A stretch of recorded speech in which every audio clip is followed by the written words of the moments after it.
Hey hi. இன்னைக்கு நம்ம எங்கே இருக்கோம் அப்படின்னா ரவி ஹேமாஸ் டெரஸ் கார்டனில் தான் இருக்கோம். அவங்க எல்லாருக்குமே வீடியோ மூலமாக நம்ம கொலு வச்சுருப்போம், அதில் எல்லாருமே பார்த்துருப்பீங்க, நம்மளை நிறைய பேர் ஃபாலோ பண்ணுறீங்க. ஸோ அதுக்கெலாம் ஃபர்ஸ்ட் ஆஃப் ஆல் ரொம்ப தேங்க்ஸ் சொல்லிக்கிறேன். என்னை வந்து ஒரு ஸ்பிரிச்சுவல் பர்சனாக மட்டும்தான் அவங்க எல்லாருக்குமே தெரிஞ்சிருக்கும் சோஷியல் மீடியாவில். ஸோ அதையும் தாண்டி நான் வந்து ஒரு கார்டனர்னு அவங்க நிறைய பேருக்கு தெரியாது. ஸோ இனிமேல் அது தெரியும். இனிமேல் நம்ம வந்து ஷேர் பண்ணக்கூடிய முக்கியமான விளாக் ரீல்ஸ் எல்லாம் எதை பற்றி இருக்கும் அப்படின்னா இந்த கார்டன் பற்றியானதாக இருக்கும். எனக்கு அந்த கார்டனிங்கில் மோரோவர் ஒரு 7 years வந்து எக்ஸ்பீரியன்ஸ் இருக்குது. நான் ஆக்சுவலாக பாஸ்ட் ஒரு 7 years வந்து ஆக்சுவலாக நான் ப்ரொஃபஸர் ஆகிறதுக்கு முன்னாடி ஒரு 7 years வந்து நான் அக்ரிகல்ச்சர் டிபார்ட்மெண்ட்டில் ஒர்க் பண்ணிட்டு இருந்தேன். நம்ம எல்லாருக்குமே தெரிஞ்சிருக்கும், பிரதம மந்திரியோட ஃபசல் பீமா யோஜனா, பிஎம் ஃபசல் பீமா யோஜனா அப்படின்னு சொல்லி ஒரு ஸ்கீம் இருக்கு. இன்னைக்குமே அது இருக்கு. அது சென்ட்ரல் கவர்மெண்ட் பிளஸ் ஸ்டேட் கவர்மெண்டோட கம்பைனான ஒரு ஸ்கீம். அதுல என்னன்னா அந்த ஸ்கீமோட பெனிஃபிட் என்ன அப்படின்னா, நம்ம கிராமங்கள்ல எல்லா தடவையுமே விவசாயம் பண்ணுவோம். ஏதாவது இயற்கை சீற்றங்கள் வந்து விவசாயம் வந்து நல்ல ஈல்டு கொடுக்கல அப்படின்னா அதுக்கு வந்து கவர்மெண்ட்ல இருந்து இன்சூரன்ஸ் பண்ணியிருந்தோம்னா இழப்பீடு கிடைக்கும். ஸோ காம்பன்சேஷன் கொடுப்பாங்க. ஸோ அந்த ஸ்கீம்ல நான் வந்து ஒர்க் பண்ணனால எனக்கு இதுல எல்லாமே நாலேஜஸ் கிடைச்சிச்சு. ஸோ நாங்கள் ஒர்க் பண்றப்ப நான் யாரோட மோஸ்ட் ஆஃப் த டைம் நான் யாரோட டிராவல் பண்ணேன் அப்படின்னா ஏஏஓன்னு சொல்லுவோம். அதாவது வந்து அக்ரிகல்ச்சர் அசிஸ்டன்ட் அக்ரிகல்ச்சர் ஆஃபீஸ். அதே மாதிரி தோட்டக்கலையிலேயே எங்களுக்கு வந்து பழக்கங்கள் இருந்தது. ஏன்னா நாங்கள் வந்து ஹார்டிகல்ச்சர் கிராப்ஸும் பார்ப்போம், மிளகாய், பருத்தி, இது எல்லாமே ஹார்டிகல்ச்சரில் வரும். ஸோ அதுவுமே பார்ப்போம். அப்போ அவங்களோட ஏஹெச்ஓன்னு இருப்பாங்க, ஸோ அசிஸ்டன்ட் ஹார்டிகல்ச்சர் ஆஃபீஸர். இவங்க 2 பேரோட சேர்ந்து நான் அந்த 7 வருஷம் டிராவல் பண்ணதில் நான் பீப்புளோட போய் அடிப்பட்ட என்ன சொல்றது அடித்தட்டு லெவலில் இருக்கக்கூடிய விவசாயிகள் நேரடியாக பார்க்கக்கூடிய சந்தர்ப்பம் கிடைக்கும். ஸோ அப்போ அவங்ககிட்ட நான் பேசுவேன், என்னோட ஒர்க்கையும் தாண்டி நான் அவங்ககிட்ட இன்ட்ராக்ட் பண்ணுவேன், ஈஸியாகவே ஜெல் ஆக முடியும். ஸோ அவங்களோட கஷ்டங்கள் என்ன, அவங்க விவசாயம்னா எப்படி பண்றாங்க, அதுக்கான பேஸ் என்ன, எப்படி விதை விதைக்கணும், எப்படி நாற்று நடணும், எப்படி அறுவடை செய்யணும், எப்படி பூச்சிக்கொல்லி வந்தால் அதுக்கு மருந்து எப்படி நம்ம தெளிக்கணும், அதே மாதிரி அதிக மகசூல் பெறதுக்கு என்னென்ன வழிபாடுகள், என்னென்ன முறைகளை கையாளணும், இது எல்லாமே நான் அவங்க கிட்ட பேசும்போது அவங்க கிட்ட இருந்து எனக்கு நாலேஜ் வந்து கெயின் பண்ணிக்க முடியும். ஸோ அது வந்து ஒரு அவங்களோட எக்ஸ்பீரியன்ஸ்னால கிடைக்கிற நாலேஜ். அதையும் தாண்டி அதுக்குன்னே படிச்சுட்டு வந்திருக்கவங்க தான் AO, AHO, AO, deputy AO எல்லாருமே இருப்பாங்க.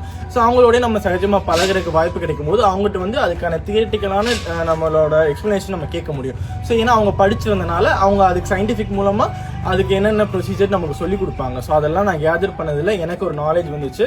சின்ன வயசுலேருந்தே எனக்கு வந்து இந்த செடி ஊன்றது, இந்த மாதிரி பூ வளர்க்குறதுலாம் ரொம்பவே இன்வால்மெண்ட் ரொம்ப பிடிக்கும். எங்கள் அம்மாவோட அம்மா வந்து அவங்க பக்கத்து வீடு தான். ஸோ அவங்க வீட்டில் ஃபுல்லாக தோட்டம் தான். அங்கே எல்லா செடியும் இருக்கும், நிறைய பூச்செடி எல்லாம் இருக்கும், பழச்செடி இருக்கும், அப்புறமே என்னென்ன நம்ம மருந்தாக எடுத்துக்கக்கூடிய மூலிகை தாவரங்கள் எல்லாமே அவங்க வந்து வளர்ப்பாங்க. ஸோ அதெல்லாம் பார்த்து வளர்ந்தனால எனக்கும் அதில் நிறைய இன்ட்ரெஸ்ட் அதிகமாகவே தானாகவே இருந்தது. ஸோ அதுக்கு தோதான் இந்த ஒரு ஃபீல்டில் நான் ட்ராவல் பண்ணும்போது எனக்கு இன்னுமே அது கொஞ்சம் இது நம்மளும் பண்ணணும் அப்படிங்கிற ஒரு ஆசை வந்துச்சு. ஸோ அந்த ஆசையே ஒரு கட்டத்துக்கு மேலே என்னோட பேஷனாக மாறிச்சு. நான் வந்து 2019 அந்த கோவிட் சமயத்துல தான் இந்த மாடி தோட்டம் அப்படிங்கிற ஒரு விஷயத்த வந்து நான் கையில எடுத்தேன்.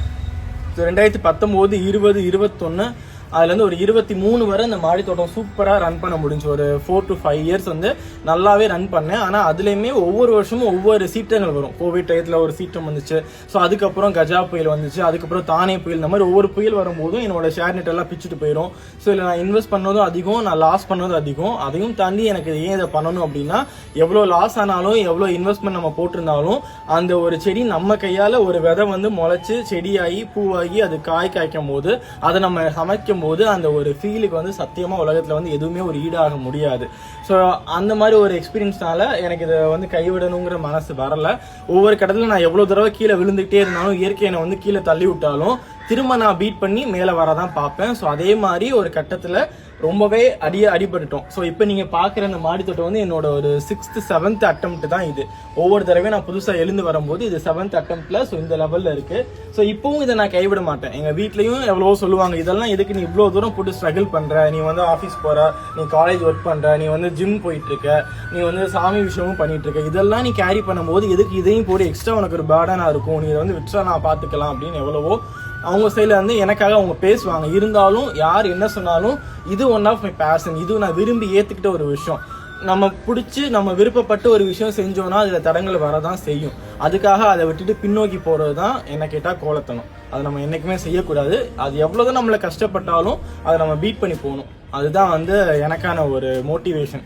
அது கிடைச்சதுமே வந்து நம்மளோட கனவு நாயகன் நம்ம திரு ஏபிஜே அப்துல் கலாம் ஐயா அவர்கள் சொன்ன மாதிரி தான், துன்பத்திற்கு துன்பம் கொடுக்க வேணும், இடும்பைக்கும் இடும்பை தர வேணும். நமக்கு ஒரு விஷயம் நம்மளை கஷ்டப்படுத்துது அப்படின்னா அந்த விஷயமே நம்மளை பார்த்து, நம்மளோட செல்ஃப் கான்பிடன்ட பார்த்து, இவன் இவ்வளவு அடிச்சாலும் எந்திரிச்சு நிக்கிறானே அப்படின்னு ஒழிச்சு அந்த விஷயம் நம்மளுக்கான வழி விட்டு அது பயந்து ஓடணும். அந்த மாதிரி நம்ம வந்து நம்மளோட ஃபோக்கஸை வந்து ஃபிக்ஸ் பண்ணிட்டு நம்ம டிராவல் பண்ணோம்னா நிச்சயமா ஒரு நாள் வெற்றி நம்மளை தேடி வரும். ஸோ அதே ஒரு பயணத்துல இப்ப நம்ம திரும்ப இந்த மாடி தோட்டத்தை வந்து கையில எடுத்திருக்கோம்.